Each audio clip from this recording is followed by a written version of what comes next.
With the holiday season upon us, that means it's almost World Junior time for hockey fans. For Sens forward Mika Zibanejad, he capped off his junior career with one of the biggest goals of his life and in Swedish hockey history.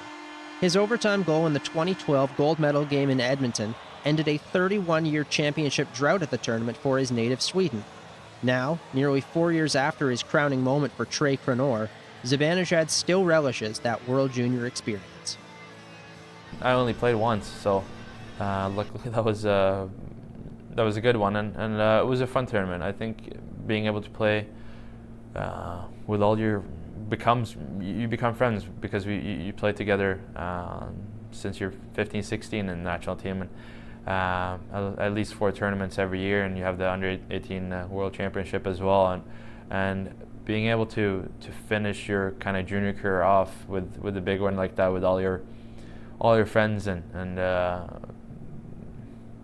all good players and all good buddies that you've been playing since, like I said, you were 16. It's a huge, I guess, finish point, and that's something we talked about throughout the tournament. It's going to be was obviously a lot of the players' last game and last junior game, and it was nice to be able to finish it off like that.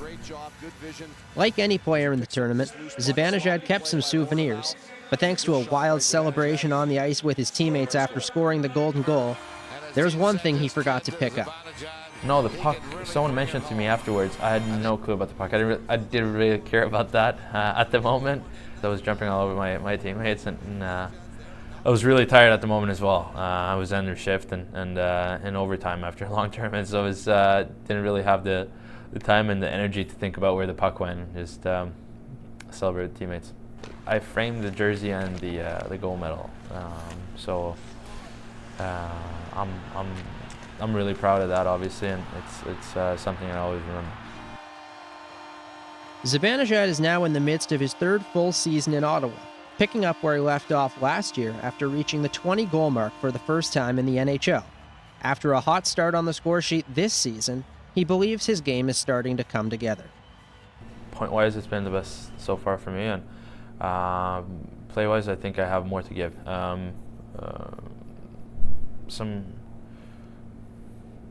I feel like my game is starting to shape now more and more, and I'm not too worried about it. But it's at least nice to have a better point start than last year. When Zibanejad admits he has more to give, he's referring to the growth of his offensive game. He may already have a few NHL seasons under his belt, but it's often forgot he's still only 22 years old. So he says he's enjoying this early offensive production, especially on a team with so many talented players.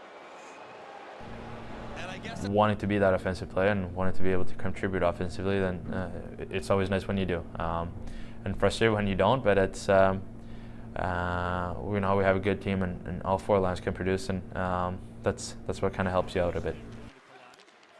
Zibanejad has already established himself as a valuable two-way player, capable of playing in any situation.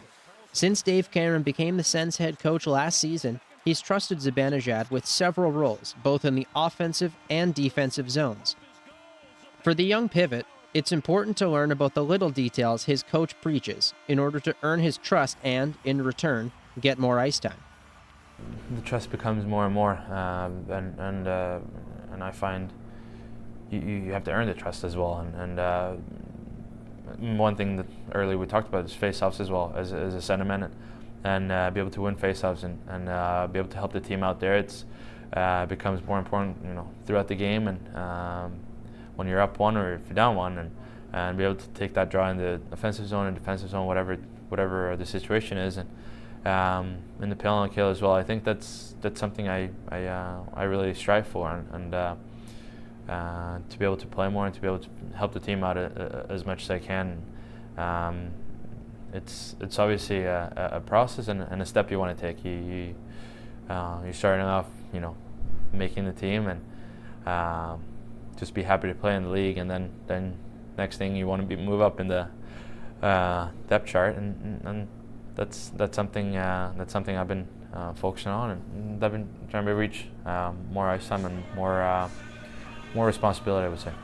Zibanejad's face-off prowess is one of the reasons why he's evolved into a guy who can take key draws if needed, on special teams or in crucial situations. He says face-offs are something the centers work on all the time, whether it's competing against each other in practice or working with each other, talking on the bench during games.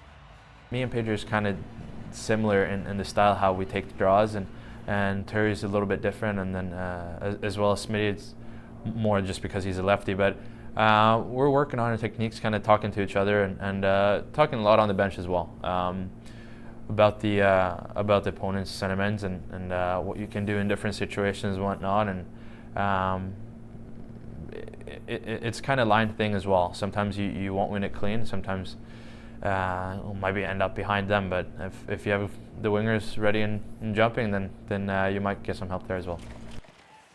The Swede's biggest hockey moment came 4 years ago when scoring that World Junior golden goal on Canadian soil in Edmonton. Now that he's adjusted to the culture change in the midst of his third full NHL campaign in Ottawa, Zibanejad loves being able to live in a passionate hockey city and play in front of a great Canadian fan base. I had some expectations on it and whatnot, but I think it's been really good. People are very respectful and just very happy when to meet people that recognize you, and always good luck or good game or whatever, and it's nice, and I think it's not too overwhelming thinking about being here a couple years before that in different tournaments and kind of getting used to Canadian the whole the culture wise, I guess, and just knowing what it's all about, and obviously in the beginning it becomes a little bit overwhelming. You're not used to it. It's not like that in Sweden, and especially from where I'm from in Stockholm, and being a big city like that, there's a lot more than just hockey, and obviously it took some time to get used to, but it's a I guess a part of your lifestyle now. You kind of know what it's all about, and being able to show that to friends and family that come over, and to be able to show them what kind of lifestyle we have here. If Canadian soil and the Canadian lifestyle provide special luck for Zibanejad, playing in the nation's capital can only mean good things for the Sens going forward. For OT the Hockey Show, I'm John Williamson.